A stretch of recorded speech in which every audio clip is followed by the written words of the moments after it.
दृष्टि आईएएस के टुडे जी के प्रोग्राम में आपका स्वागत है। शुरुआत करते हैं पिछले अभ्यास प्रश्न से, जिसमें हमने आपसे पूछा था, हाल ही में टेम्पर प्रूफ सिग्नलिंग सिस्टम की चर्चा किस स्थिति या संदर्भ में की गई है। आपके ऑप्शन थे, ऑप्शन ए सड़क के लिए सिग्नल प्रणाली, ऑप्शन बी हवाई जहाजों के लिए सिग्नल प्रणाली, ऑप्शन सी स्वचालित सिग्नल रिले प्रणाली, या फिर ऑप्शन डी रेलवे के लिए ब्लॉकचेन सक्षम सिग्नलिंग प्रणाली।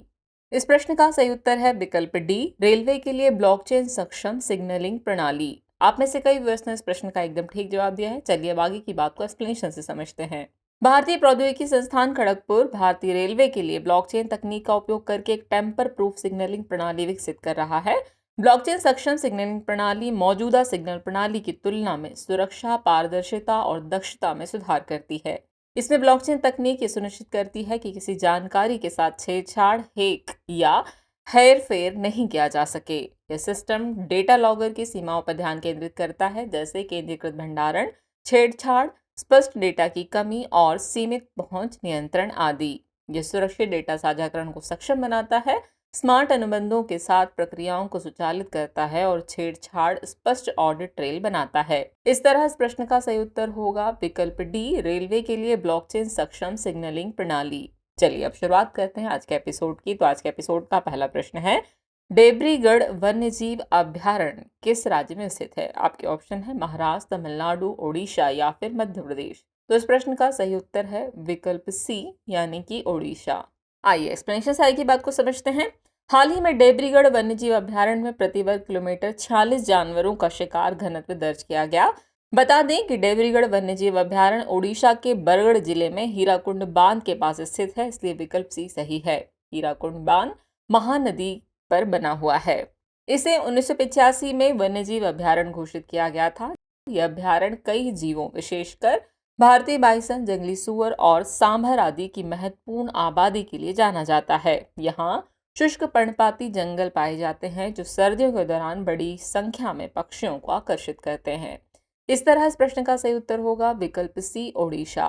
नेक्स्ट क्वेश्चन है, हाल ही में चर्चा में रहा ग्रीन वॉशिंग शब्द किससे संबंधित है। आपके ऑप्शन है, अपशिष्ट पदार्थों को उपयोगी उत्पादों में बदलने की एक प्रक्रिया, उत्पाद के इको फ्रेंडली होने पर बढ़ा चढ़ाकर या भ्रामक दावे करने का चलन, औद्योगिक प्रक्रियाओं में कार्बन उत्सर्जन को कम करने की एक विधि, या फिर सोशल मीडिया प्रभावितों के माध्यम से पर्यावरण अनुकूल उत्पादों को बढ़ावा देने का कार्य। तो इस प्रश्न का सही उत्तर है विकल्प बी, उत्पाद के इको फ्रेंडली होने पर बढ़ा चढ़ाकर या भ्रामक दावे करने का चलन।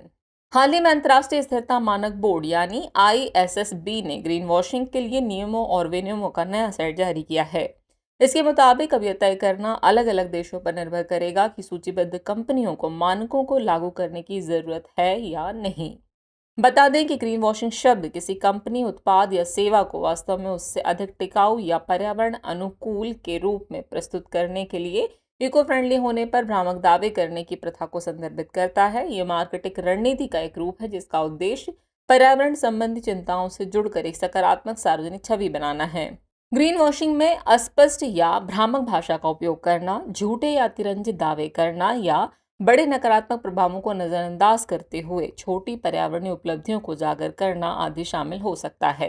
इस तरह इस प्रश्न का सही उत्तर है विकल्प बी, उत्पाद के इको फ्रेंडली होने पर बढ़ा चढ़ाकर या भ्रामक दावे करने का चलन। अगला प्रश्न देखते हैं, हाल ही में चर्चा में रही हसायरियस मुंबई मकड़ी किस परिवार से संबंधित है। आपके ऑप्शन है सॉल्टिसिडे, अरिचिंडा, अर्नेइडे या फिर लाइकोसिडे। तो इस प्रश्न का सही उत्तर है विकल्प ए, सॉल्टिसिडे। हाल ही में मुंबई के गोरेगांव में जंपिंग स्पाइडर की एक नई प्रजाति पाई गई है। इसका नाम हसारियस मुंबई रखा गया है।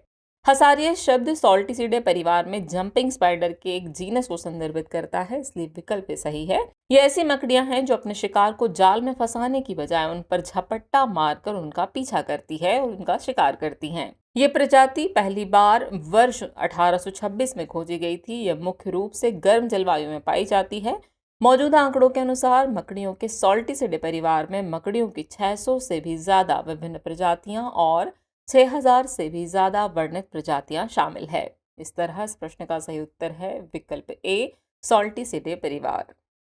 अगला प्रश्न है, निम्नलिखित में से कौन पेल्जिक बर्ड नहीं है। आपके ऑप्शन है अल्बाट्रॉस, नर्दर्न गैनेट, ग्रेट बार्बेट या फिर डोवेकीज। तो इस प्रश्न का सही उत्तर है विकल्प सी, ग्रेट बारबेट। बीते दिनों कुछ असामान्य दृश्यों ने गुजरात में पक्षी प्रेमियों को मंत्रमुग्ध कर दिया, क्योंकि आमतौर पर तटीय और अपतटीय क्षेत्रों में रहने वाले पेलजिक पक्षी अंतर्देशीय क्षेत्रों में देखे गए। आपको बता दें कि पेलजिक बर्ड ऐसे पक्षी हैं जो अपने जीवन का बड़ा हिस्सा खुले समुद्र में बिताते हैं। ये हजारों मील दूर तट से दूर पाए जा सकते हैं, लेकिन तेज हवाओं और तूफानों के दौरान उड़कर जमीन पर आ सकते हैं। पेलजिक पक्षियों के सबसे परिचित प्रकारों में अल्बाट्रास, फ्रिगेट बर्ड, फूलमार, पेट्रेल, शेयरवाटर और ट्रोपिक बर्ड शामिल हैं। अल्बाट्रॉस, नर्दर्न गैनेट और डोविकिस पेलजिक पक्षी हैं, जबकि ग्रेट बारबेट इस समूह में शामिल नहीं है। ग्रेट बारबेट भारतीय उपमहाद्वीप और दक्षिण पूर्व एशिया का मूल निवासी एशियाई बारबेट है, जहां यह 3000 मीटर की ऊंचाई तक के जंगलों में रहता है, इसलिए विकल्प सी सही है। यानी इस प्रश्न का सही उत्तर होगा विकल्प सी, ग्रेट बारबेट। नेक्स्ट क्वेश्चन है, हाल ही में खबरों में रहा लेप्टोस्पायरोसिस क्या है? आपके ऑप्शन है, एक संक्रामक श्वसन रोग, एक प्रकार का वायरल संक्रमण, एक पुरानी ऑटो इम्यून स्थिति या फिर एक जूनोटिक जीवाणु रोग। तो इस प्रश्न का सही उत्तर है विकल्प डी, एक जूनोटिक जीवाणु रोग। देश के कुछ हिस्सों में भारी वर्षा के बाद लेप्टोस्पायरोसिस एक संक्रामक रोग के रूप में उभरा है। आपको बता दें, लेप्टोस्पायरोसिस एक घातक जूनोटिक जीवाणु रोग है जो संक्रमित जानवरों से मनुष्यों में फैलता है, इसलिए विकल्प डी सही है। कृंतक यानी चूहे, मवेशी, सूअर और कुत्ते इसके वाहक हैं। यह सालाना लगभग 1.03 मिलियन लोगों को प्रभावित करता है, जिससे लगभग 60,000 लोगों की मृत्यु हो जाती है। ये गर्म आर्द्र देशों में अधिक प्रचलित है और शहरी एवं ग्रामीण दोनों क्षेत्रों में पाया जा सकता है। मनुष्य संक्रमित जानवरों के मूत्र के सीधे संपर्क से या प्रत्यक्ष रूप से दूषित मिट्टी और पानी के माध्यम से लेप्टोस्पायरोसिस से संक्रमित हो सकते हैं। ये कई अंगों को प्रभावित कर सकता है, जिससे विभिन्न लक्षण उत्पन्न हो सकते हैं जो अन्य बीमारियों से मिलते जुलते हो सकते हैं। इस तरह इस प्रश्न का सही उत्तर है विकल्प डी, एक जूनोटिक जीवाणु रोग। चलिए अगला प्रश्न देखें।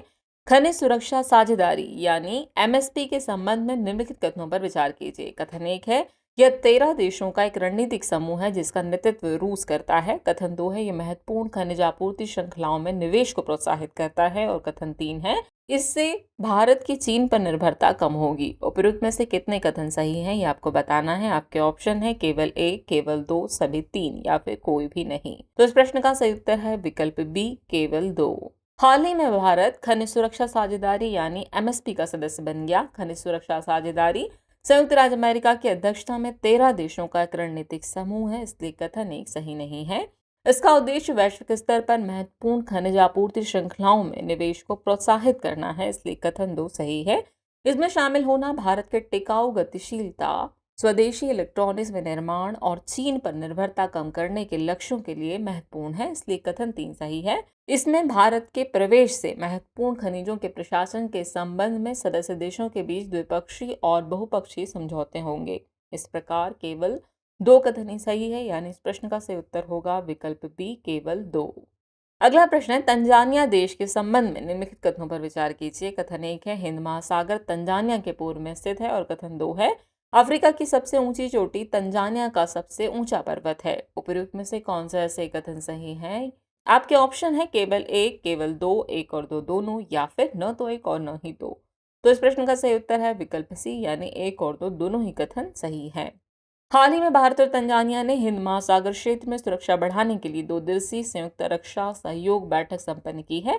आपको बता दें कि तंजानिया अफ्रीका महाद्वीप के पूर्वी भाग में स्थित एक देश है। इसका गठन 1964 में एक संप्रभु राज्य के रूप में हुआ था और इसकी राजधानी डोडोमा है। यह पूर्वी अफ्रीका में भूमध्य रेखा के दक्षिण में स्थित है। इसकी सीमाएं उत्तर में कीनिया और युगांडा, पश्चिम में रवांडा, बुरुंडी और कांगो, दक्षिण में जाम्बिया, मलावी और मोजाम्बिक से मिलती है।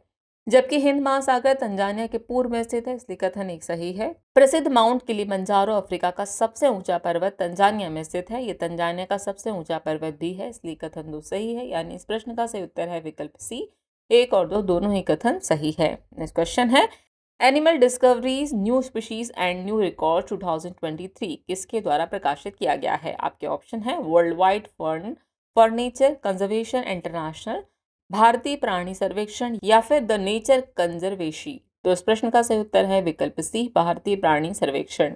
हाल ही में केंद्रीय पर्यावरण, वन और जलवायु परिवर्तन मंत्री द्वारा नई खोजों और नए रिकॉर्डों का विवरण जारी किया गया। इसके मुताबिक भारत ने 2022 में अपने जीव जंतु डेटाबेस में 664 पशु प्रजातियों और अपनी वनस्पतियों में 339 टैक्सा को जोड़ा है।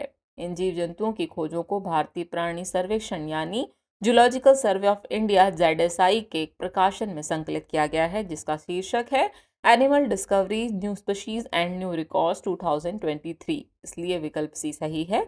इसी के साथ पुष्प संबंधी खोजों को भारतीय वनस्पति सर्वेक्षण यानी BSI द्वारा प्रकाशित प्लांट डिस्कवरीज 2022 में शामिल किया गया है। खोजी गई प्रमुख जीव प्रजातियों में 3 नई प्रजातियां और स्तनधारियों का एक नया रिकॉर्ड, पक्षियों के 2 नए रिकॉर्ड, 30 नई प्रजातियां और सरीसृपों के 2 नए रिकॉर्ड, 6 नई प्रजातियां और उभयचर का एक नया रिकॉर्ड और 28 नई प्रजातियां और मछलियों के 8 नए रिकॉर्ड शामिल हैं। इस तरह इस प्रश्न का सही उत्तर है विकल्प सी, भारतीय प्राणी सर्वेक्षण यानी ZSI। अगला प्रश्न है, नैनो यूरिया के संबंध में निम्नलिखित कथनों पर विचार कीजिए। कथन 1 है, यूरिया बैग की तुलना में इसे स्टोर करना आसान है।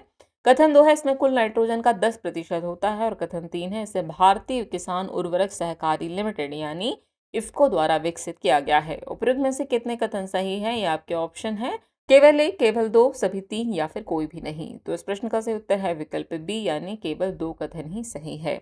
आइए एक्सप्लेनेशन साइड की बात को समझते हैं। हाल ही में केंद्रीय रसायन एवं उर्वरक मंत्री ने जानकारी दी है कि देश में साल 2025 तक सालाना 44 करोड़ बोतल नैनो यूरिया बनाने का लक्ष्य है। आपको बता दें कि नैनो यूरिया एक नैनो प्रौद्योगिकी आधारित क्रांतिकारी कृषि इनपुट है जो पौधों को नाइट्रोजन प्रदान करता है। यूरिया बैग की तुलना में इसे स्टोर करना भी आसान है, इसलिए कथन 1 सही है। इसमें कुल नाइट्रोजन 4.0% होती है, इसलिए कथन 2 सही नहीं है। इसे भारतीय किसान उर्वरक सहकारी लिमिटेड यानी इफ्को द्वारा विकसित और पेटेंट कराया गया है, इसलिए कथन 3 सही है। इफ्को नैनो यूरिया भारत सरकार द्वारा अनुमोदित और उर्वरक नियंत्रण आदेश यानी FCO में शामिल एकमात्र नैनो उर्वरक है। इस प्रकार केवल 2 कथन ही सही है, यानी इस प्रश्न का सही उत्तर है विकल्प बी, केवल 2। चलिए अब नोट कर लीजिए आज के एपिसोड का अभ्यास प्रश्न।